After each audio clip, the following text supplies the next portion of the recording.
investigations by the IPOA investigators, we get to know the truth. The officers who issued the initial report that we relied upon, then they will have to face disciplinary proceedings as provided for by the regulations by providing incorrect information. So we are awaiting the outcome of the investigations of IPOA in that. IG, we've had the benefit of hearing the representative of IPOA in the morning, and they were very categorical on what caused the death of this young man. What more do you want to hear? Mr. Speaker, sir, from what we have heard here from the IPOA, although we have not yet gotten that report, we will proceed on and take appropriate measures on the officer who gave the primary report on that material day. We have taken note. IG, proceed.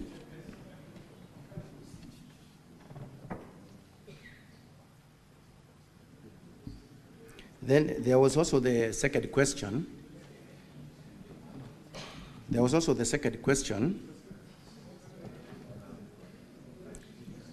Honorable Senators, I think we are doing pretty well now. We are doing very well. What is your intervention, Honorable Mugatana? Now, IG, the reason why you are attracting a lot of intervention is because you do not want to open up and just tell the senators exactly what happened. We are here to hear the truth. Just give us the truth, and there'll be minimal interventions. Proceed. Mr. Speaker, I have a lot of respect for the current IGP. In fact, a very professional police officer. But I wanted to remind him, the Constitution has given us, under Article 238, the principles of national security. And Mr. Speaker, on 238(2)(c), it says, in performing the functions and exercising their powers, national security organs shall respect the diverse culture of the communities within Kenya. And Honorable Senator Kajwang has said, to imply suicide from his cultural background, it is attracting a huge stigmatization of that family. So I'm inviting the IGP to offer an unconditional apology to the Senate in view of the post-mortem report that has been made public. And then we proceed, Mr. Speaker.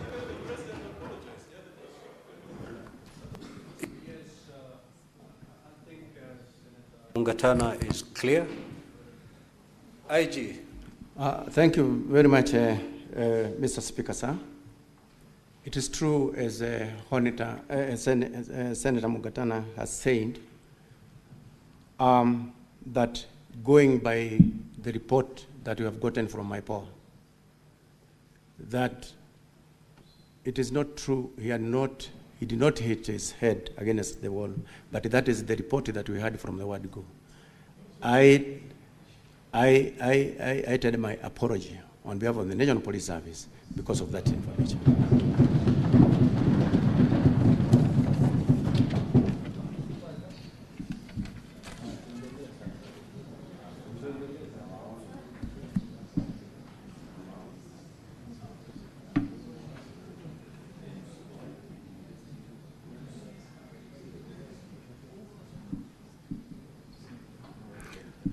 So there was also the question of how the police are trained. That question was clearly answered by my CS.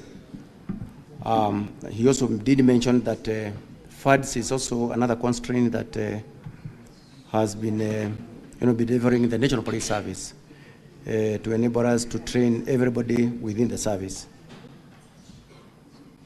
Then there was also the question of how many were in the cell. There was also the question of how many were in the cell where Albert was held. Again, Mr. Speaker,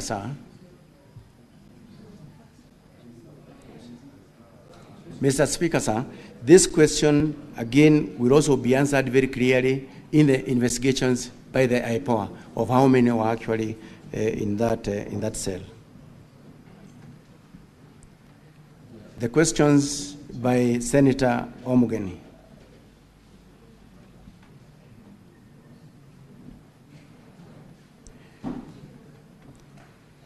As I have indicated, I myself am a parent. My other senior level commanders, they are all parents. By losing Ojwang, it pains me, it pains them. It is not right to lose them in a police cell.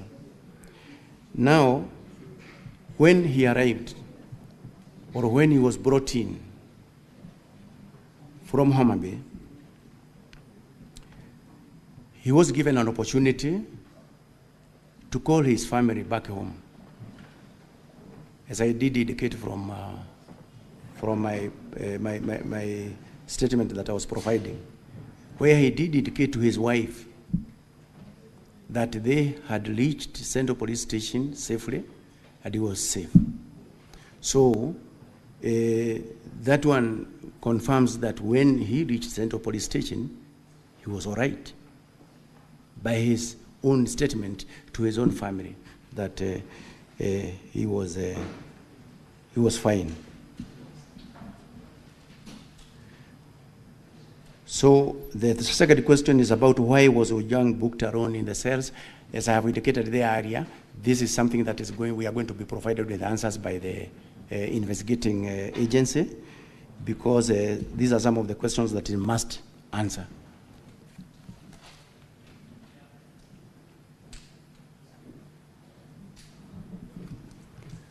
The questions that were raised by Honorable Senator Wabua. IG, you 2 minutes ago you're doing fairly well, but I can see there's a relapse. The question was, why was this young man booked alone in a cell? And your response, if I got you correctly, is that matter is under investigation. Yes. Really, is that your response? Yes. The matter is to establish the correct position. Senator Kajwang.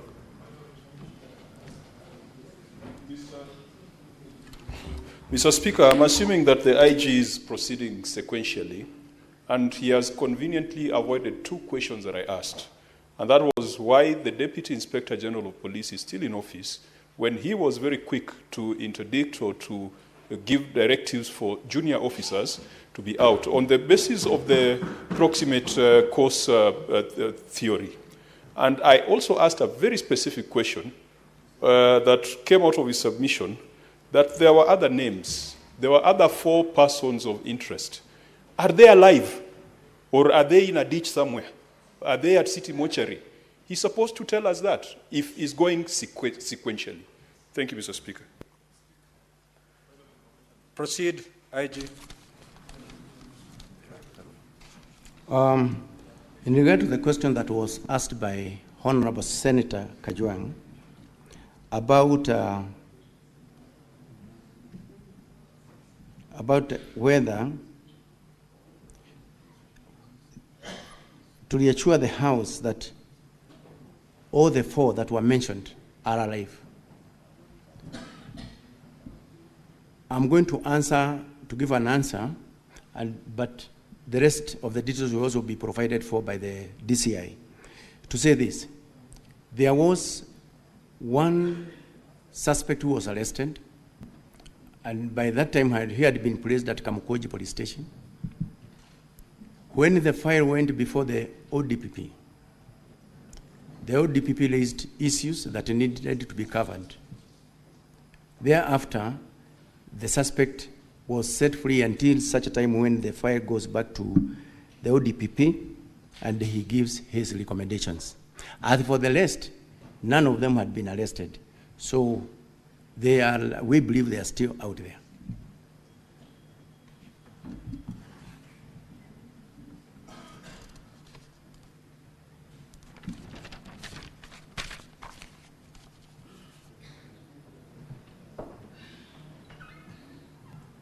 About why the DIG is still in the office, the reason why I did not go back to that question, it is because the CS had given actually an answer on the same.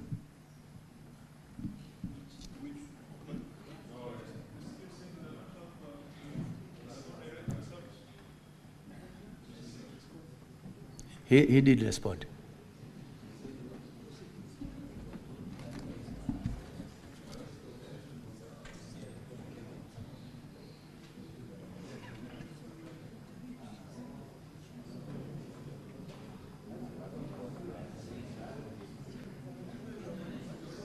Yes, proceed, IG. Proceed. We need to save on time. Thank you very much, Mr. Speaker.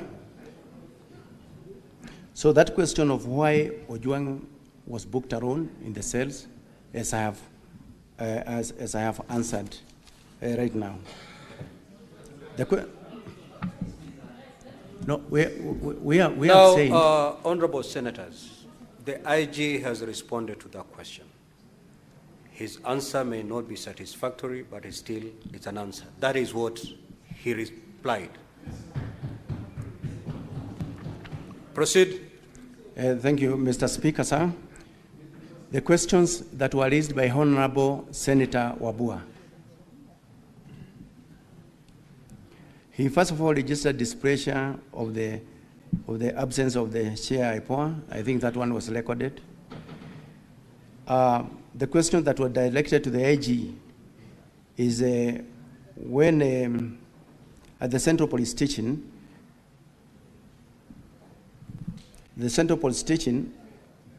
Albert was booked again alone in the cell. And I have answered that question there before. I have answered the question. IG, can you repeat your response to that question so that it's clear? My response to that question, I have indicated that why he was booked in that cell alone, it is something that we need the investigating team to also let us know, because there are a number of cells that are at the Central Police Station. And now, at that particular time, I don't have the figures of those who are actually under the custody of those cells. But in the investigation, in the course of the investigations, we are going to get out the answers very, very clearly, Honorable Speaker. IG, your CS has tabled the police standing orders, which are very clear on how to handle a suspect, book him in, and all that. Under what circumstances, and that is what the senators would wish to know, under what circumstances can a suspect be put in a solitary confinement?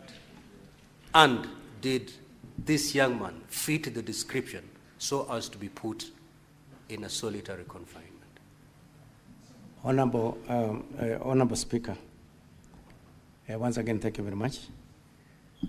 The CS have actually tabled the standard operating procedures through which the procedure that the police follow actually when someone is being placed in the cells, somebody has been arrested, brought in, the recording of the OBs, the recording actually in the cell register, and the number of even those suspects that are held in a particular cell is also very clear.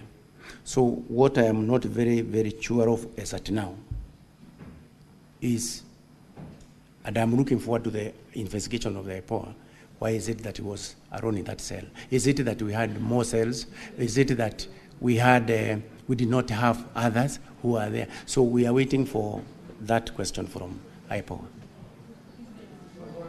Proceed, IG.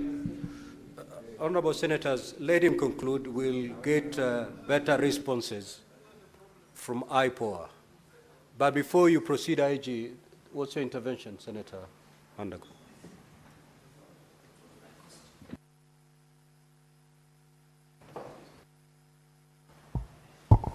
Thank you very much, Honorable Speaker. I just needed some small clarification, Honorable Speaker.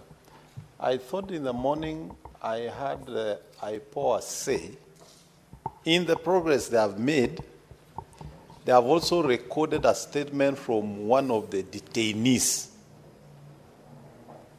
And maybe the clarification is, was that detainee in the same cell with Ojwang? So that the question of whether Ojwang was actually in the cell alone. Can we marry the two? Because IPOA is here and police is here. Yes, proceed, IG. Then there was also this question, again from Honorable Senator Wabua, which he asked, how did the OCS confirm Albert Ojwang was fine when he was booked in?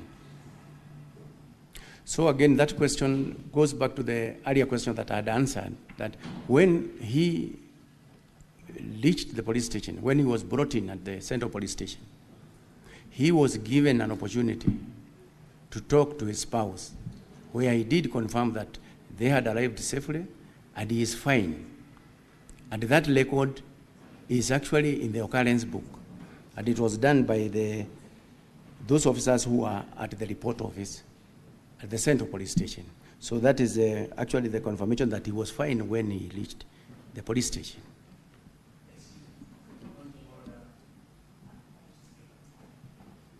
Certainly, it cannot be a point of order, Senator Onyonka. You may put forth your intervention.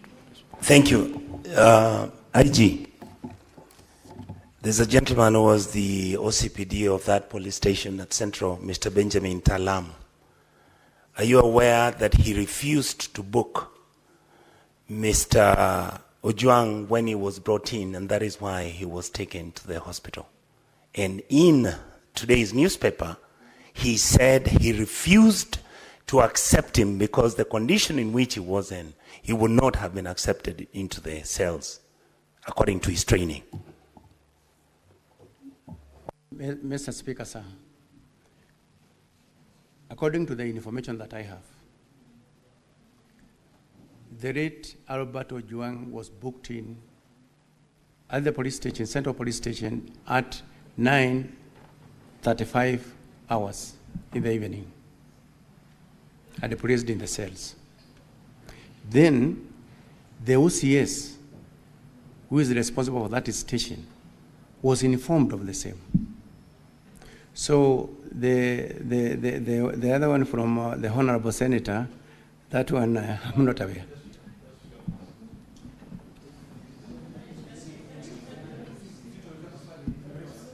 Honorable Senators, let's.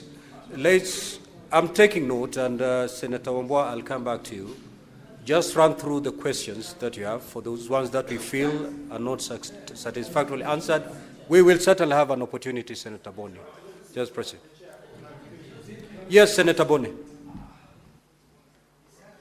Mr. Speaker, the public and the Senate are expecting that the witnesses we have this afternoon will shed light.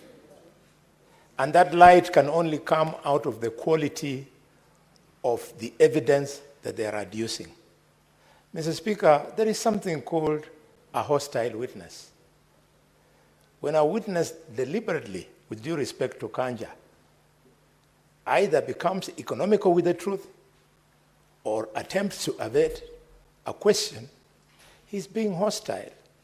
What is the value of this exercise if the IG, who is supposed to have convinced himself on how Ojwang was handled, how can he be the same one now deflecting that responsibility to IPOA? He's supposed to give evidence in the same manner he'll give to IPOA when IPOA will call him to appear before them, Mr. Speaker. I know, honorable senators, the beauty of this is that we have all the players before us. He has shifted the burden to IPOA. IPOA is right before us. They will take to this stand, and they will go through exactly the responses that have been put forth by the IG. If the IPOA representative wasn't here, then a lot would have left hanging. So, honorable senators, let us be patient. Let us be patient. Let us be patient. Proceed. Much, Honorable Speaker. Maybe I can just read a small part of my earlier statement. That just pick the question and respond so that we move.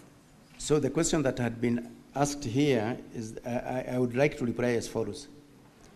When they arrived at Central Police Station in Nairobi at approximately 21:17 hours, and at 21:24 hours, Mr. Albert Ojwang contacted his wife via mobile number that is also provided there to inform her of his safe arrival. Chief Inspector Taram, the officer commanding the police station, was contacted through his mobile phone. The number is also provided, and they authorized the booking of PC Mohammed Rashid Hiro Abdurai booked the suspect into the cells after confirming his normal physical and mental state was okay. Filed OB number 136/07/06/2025, which was done at 21:35 hours. That is the information that I have, Honorable Speaker, on that note.